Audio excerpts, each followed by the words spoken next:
How to become more of who you would like to be.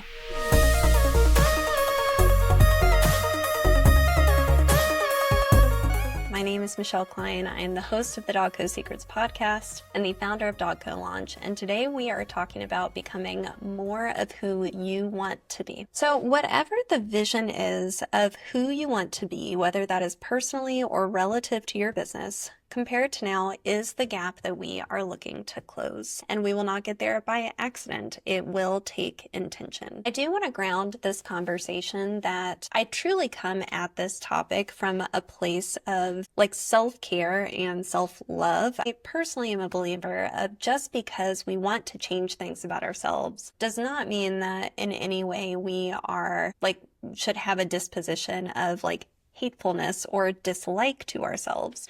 But as business owners, typically the people that are business owners are kind of on this quest of I want to grow or I want to improve. I want to build something in the world. And oftentimes that requires a lot from us. It requires for us to change and become more in many ways so that we can accommodate the growth of the business and to be what I think is on this journey that is the most fulfilling, which is actualizing who we can be as well as part of that process.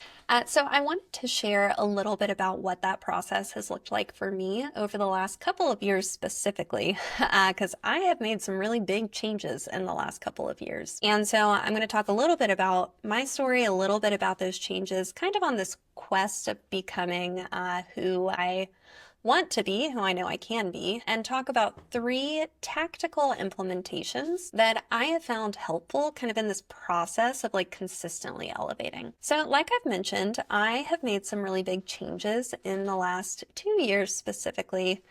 And all of these changes have required this really concentrated amount of effort, this concentrated focus into change, a willingness to be honest with myself. We will talk about that a good bit today, and a willingness to find solutions, even if they are deeply humbling, as one might say. So this can be a bit more of a vulnerable episode because one thing that I have always been committed to and always plan to stay committed to is being really transparent that I am growing alongside of my clients and alongside the people that I work with, alongside the people that I lead. I'm a big believer we're never done growing, and that is a process I want to both show and demonstrate while also helping others. So in the last couple of years, few areas I had to get really honest with myself. I had to get really honest with my health, especially post-COVID. I had gained a bunch of weight since the pandemic. I really didn't feel good in my body. I wasn't sleeping well. I just knew that this was an area that I was not where I wanted to be. I had to get honest about growth needed in my business. So Alex Ramosi talks about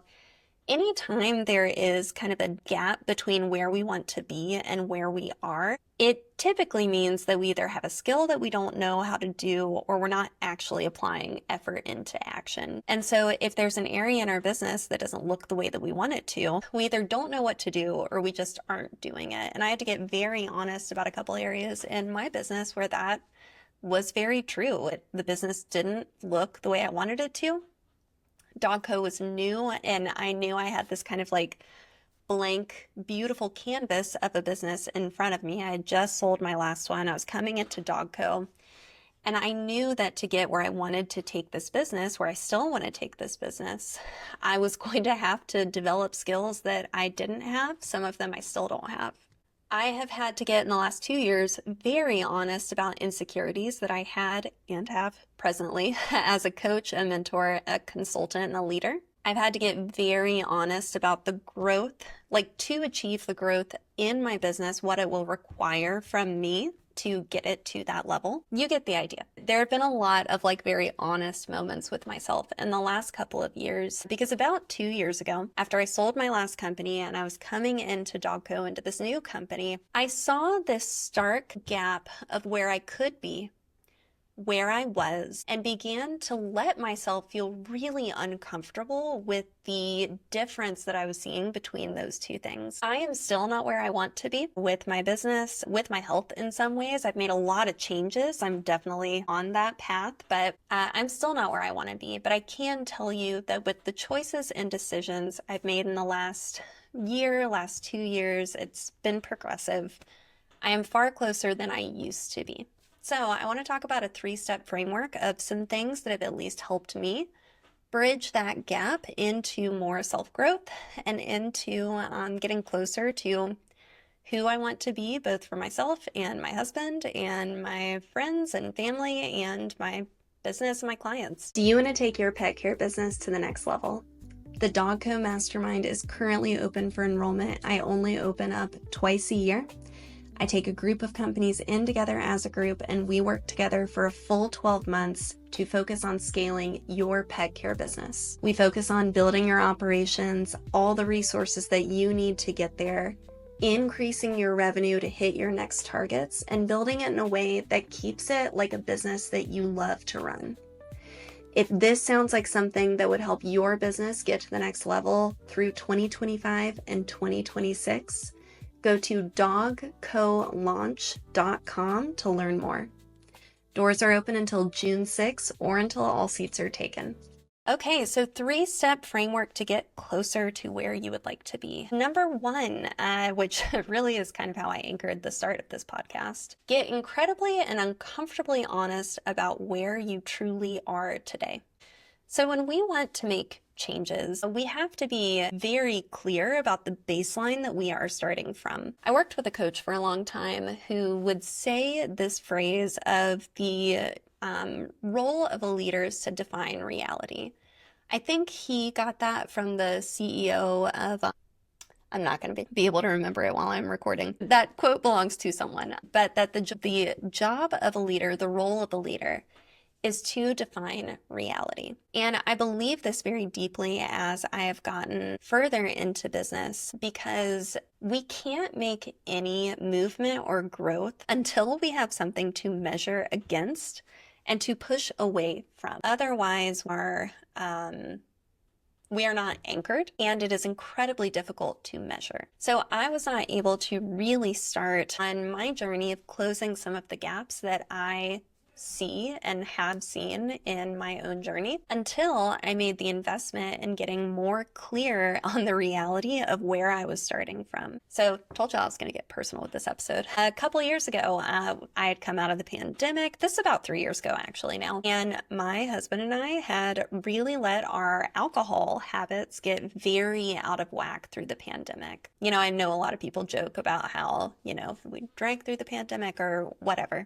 But for us, like we really did. There was a lot of like fear and insecurity being a business owner through that season. And we were drinking on a daily basis much more than I wanted to be, like my higher level self. And I knew that we needed to redefine some of these habits. And I knew this for a while. I had known this both through the pandemic and for about 18 months after. But nothing changed for me until I was listening to a Tim Ferriss and Kevin Rose like podcasts that they did together, and nothing changed for me until they were talking about, I think Kevin Rose was saying that he kept a spreadsheet of how many, like a bunch of different like health markers, health trackers that he measures, and one of them was how many drinks a week he was having. So he would go in on a daily basis and put in that number, the goal being most days it's 0. But he would track it to make sure that habit never got disproportional to what he wanted it to be. And I was like, oh, okay, I think that is something I should do. And so I tracked it for about a month and had to come face to face with, wow, this, like when I'm looking at this on a daily basis, it's really easy to justify. When I'm looking at this on a weekly or a monthly basis, it's really not. And I'm really going to have to redefine my habits here. And it wasn't until I saw that clearly defined reality before I was able to make changes against it. So we took 6 months off of drinking, put some things in place. We now regularly take breaks away from drinking, have some like family rules that we both abide by to make sure we don't end up in that place again. I can tell you, you sleep a lot better and it's a good thing. But we have to take the reality, turn it into a concrete metric or data that forces us to face the truth before we can really make changes against whatever that is. I recently invested in a Whoop band. It's WHOOP, so that I can get better at tracking my health and the data around my health. I think this is a really important piece, not that you have to make a financial investment in that, but tracking in some way. So I would encourage you, and maybe this is something related to your business, maybe it's not something related to your health, but when we are looking at how can we get incredibly honest about where we are, we need to have something concrete we can look at. So this is another thing that I talk to a lot of the companies that I work with about. If you do not have an accurate and up-to-date profit and loss statement for your business, whether that's you reconciling your books or a bookkeeper, which by the way is the best investment I ever made in my business, whether that's you or a bookkeeper, that is a practice of putting the reality in front of you so that on a monthly basis, you can take a look and say, all right, what are the numbers don't lie. What are they telling me is the story of my business? What is the health of my business? Your net profit is the health of your business. That is going to be the lifeline, the bloodline to the business. The number one reason small businesses close is a lack of cash flow, which is really your net profit. It's the cash that you have access to that isn't already committed and allocated elsewhere. That is a practice of defining the reality when we face those numbers every day or every month. So if I have a business I'm working with where I ask them, do you know your numbers? They maybe say no. And I ask if they've considered hiring a bookkeeper.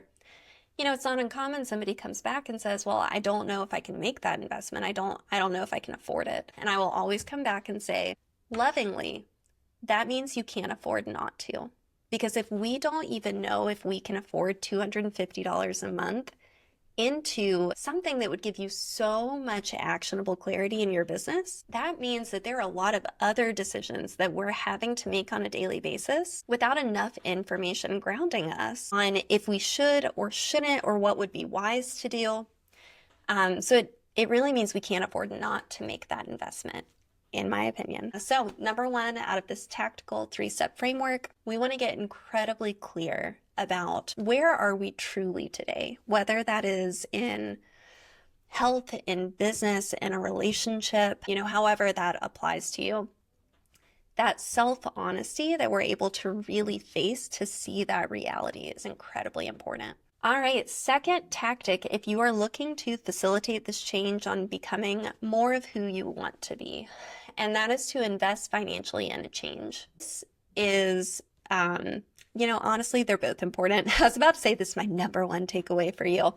It's not. You have to see the reality. So the first one's important too, but I am a big believer that when we invest financially in making a change, there is most often a subsequent change in the behavior that naturally follows. So as an example, when I got really serious about wanting to change my health, I hadn't felt good in a couple of years. I mentioned I had gained a bunch of weight and I was trying to kind of sort that out and I wasn't sleeping well. Just all this stuff was coming up. The first thing I did was start working with a company that does really in-depth blood work. This was partially so that I could get that clarity on the real state of how my health was. Similar to your net profit, your blood work does not lie. It tells you just straight up how it is. But the other piece was I knew that if I financially invested both the time and the money into getting that information, I was much more likely to follow through on a solution because I had something on the line. Our brains are really interesting in the sense that in many ways, they're incredibly predictable. When we want to make a change, this is kind of a way you can hijack some of the functioning of your brain, because if you have money on something, you are much more likely to operate in a way to avoid loss, even if logically you have known it is something that you should do anyways. When there is money on the line, we tend to orient our behavior to it very differently. When I wanted to lose weight and gain muscle, I started working with a trainer. And I still am working with a trainer. It's been about 3 months now because I definitely don't trust myself to stop and to continue on with this habit, even though I've seen awesome results from it and I think it's totally worth it. But it's because I know that if it's something I'm paying for, I'm going to do it. Even though the health benefit is true no matter whether or not I am paying to work out with somebody or not.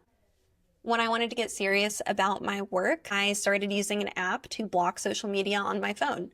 Now, there are probably free apps that do this. This one came recommended as a paid app really highly by someone that I think focuses really well, so I was apt to take their recommendation.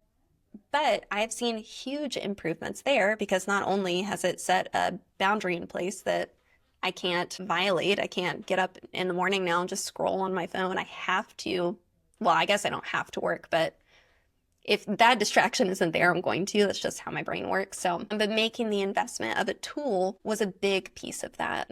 There are many things that we can and potentially should do to make changes that don't cost anything. Like, I'm not advocating we just spend money to spend money. But psychologically, when you put something on the line and hedge a bet with yourself for change, we put ourselves in the position where not changing would cause more pain. And as humans, we are incredibly avoidant to pain. We will do a lot of things to avoid discomfort and to avoid feeling like we failed or feeling like there was a loss. Our egos are involved when there's money on the line. You know, I said I'd do this, I'm gonna do this, and our wallets. We made a bet on ourselves and now we risk letting ourselves down if we don't follow through.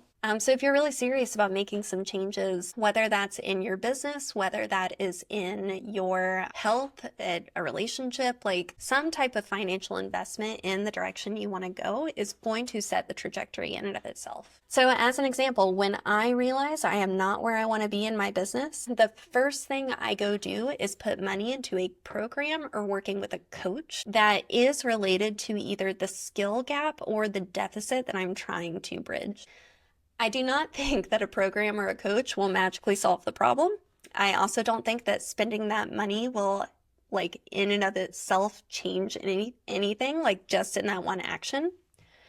But I do know that when I make a financial investment in something, that stays on my radar and it sets a trajectory of what I then choose to invest my time and mental energy into. When I make a financial investment in something, I claim it as an area that I'm committed to learning and growing, which for me has always been incredibly helpful. Like, even if I don't fully return that investment immediately, it always returns to me when I make a financial investment because I stay the course in that direction. All right, so number one, we had get incredibly uncomfortably honest with where you are now. Number two, invest financially in a change. And then number three, put yourself in proximity to others who have achieved the success you are looking for. So you've probably heard some version of this saying that the best way to get fit is to get around people who are more fit than you are. And there's a lot of truth to that. When we get around people who are achieving a higher level of success than we are, it holds us to a higher bar than we hold ourselves to. It raises the standard and it creates a distinction between our behavior and whoever we are around. It creates this awareness, which we then have to reconcile. We may look at that gap and say, I'm going to choose not to close this. But we may also look at that gap and say, ooh, I see it now. And I'm going to bridge the distance. It can create this kind of uncomfortable dissonance between where they are and where we are. And then we have a choice on how we respond to that. But if we focus on, fighting our ego, checking it at the door, not letting it make us feel insecure, but instead letting that drive us to new heights, we can continue to further and further elevate around people who give us a new bar to rise to. So I mentioned earlier in the episode that I recently started using Whoop, which is a health monitoring band. And I actually did this because my friend and client who I've worked with for, maybe 18 months now, she'll actually be a guest on my podcast in July, told me about it. But what she did that really got me on board is she sent me screenshots of her stats from within the app. And I can tell y'all that even from the little tracking I have done on my own sleep, my own step count, my own fitness, my own stress monitoring, I immediately knew, just based off of 5 seconds of reading what she sent me, that she was on an entirely different level than I was. When we put ourselves around people who are further ahead of us, we can either let that trigger our ego and force us into shame and hiding, or we can use it as inspiration for change. So when I saw her stats, it immediately reset the bar. I actually just texted her this before I came up here to film, because I was like, you raised the bar for me. You redefined what my health metrics should look like when I looked at yours. Thank you. That's incredible. Thank you for sharing that with me, because it gave me a grasp of this is what the bar could look like, redefined my understanding of that. And now I'm leaning in all because I got into the quote unquote right room with the right person.